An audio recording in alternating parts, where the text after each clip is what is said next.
ออกมาวันนี้ ฟ้ามืดอยู่เลยนะแต่เวลาได้แล้วแต่ฟ้ายังมืดหมอกลงเต็มเลย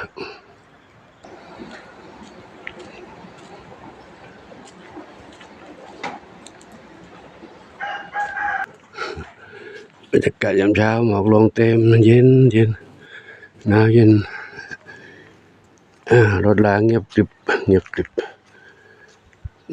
บเช่นเดิมบรรยากาศชุ่มชื้นหมอกเย็นหมอกลงเย็น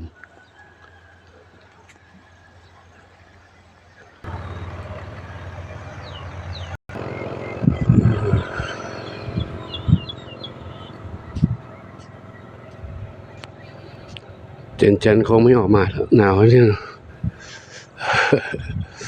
หนาวชมบรรยากาศไปก่อนเนาะ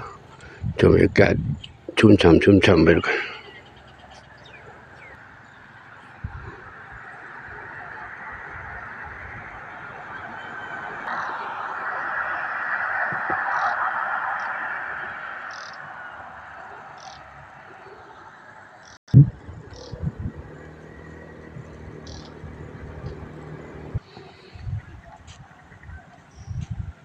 เงียบกริบเงียบจริง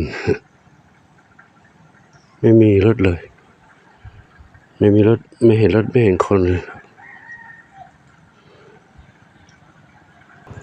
เจอแล้วพี่ไม่มาบุญหลวงก็มาแล้วบุญหลวงก็มาแล้วบุญหลวงมาเล่นกันนี่แหละลูกเหรอมาเล่นกับเจนนี่แหละลูกเดี๋ยวกินอาหารนะลูกนะเดี๋ยวปูให้นะลูกมาเลยนี่เจนมานี่บุญหลวงมานี่กินอาหาร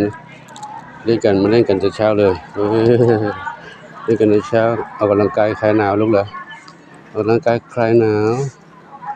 กันกินอาหารจับ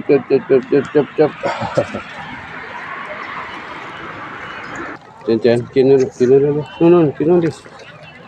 กินนั่นนะกินเลยกินเลยกินเยอะกินด้วยกันนี่กินเยอะกวบ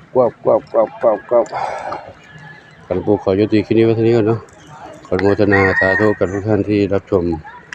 รับทราบเรื่องราวต่างๆทุกๆเช้าขอบุญกุศลทั้งหลายจงอำนวยพรทุกท่านพบความสุขความเจริญความสุขกายจิตใจปรารถนาสิ่งใดขอได้ทั้งความมุ่งมั่นปรารถนาประกันทุกคนทุกท่านเถิด